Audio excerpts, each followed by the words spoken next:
wait a minute, what if we can actually turn this around and reverse your diabetes, maybe reduce your medication doses, maybe get off them altogether?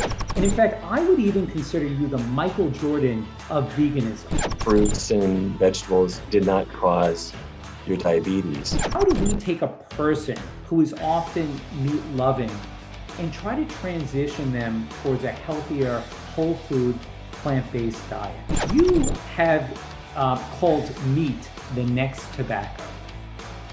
What do you mean by this? But your average American last year consumed 37 pounds of cheese.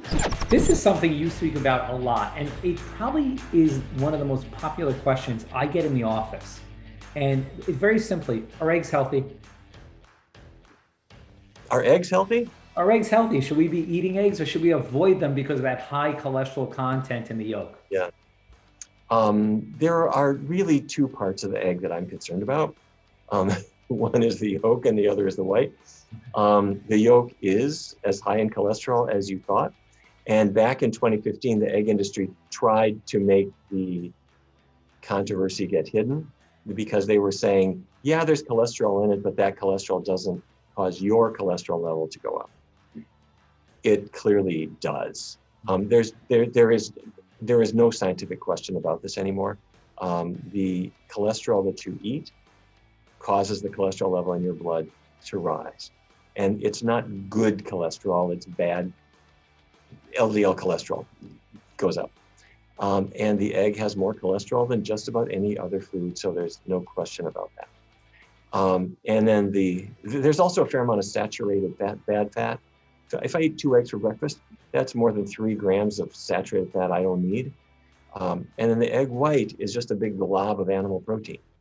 And plant protein is something we need more of. We don't need any more animal protein.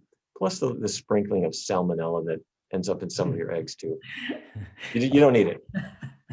That seems to seal the deal on eggs. I'm going to ask you a very controversial question, and I don't expect a long answer, so I'm going to keep the question very short. Do you think in the future, 10 years, 20 years, 30 years, we're going to find that keto diet is a lot unhealthier than we realize? Well, I think we've seen that already. Okay. If I bring people in and put them on a ketogenic diet, many of them will lose weight because you're leaving out so many.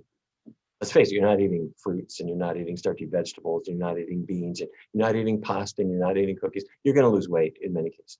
But their bad cholesterol levels go up in many cases, on average about 10 points, something like that. So we're already seeing that. We're already seeing much higher mortality in people following low carb diets over the long term. So, no, I think the jury already came back. Mhm.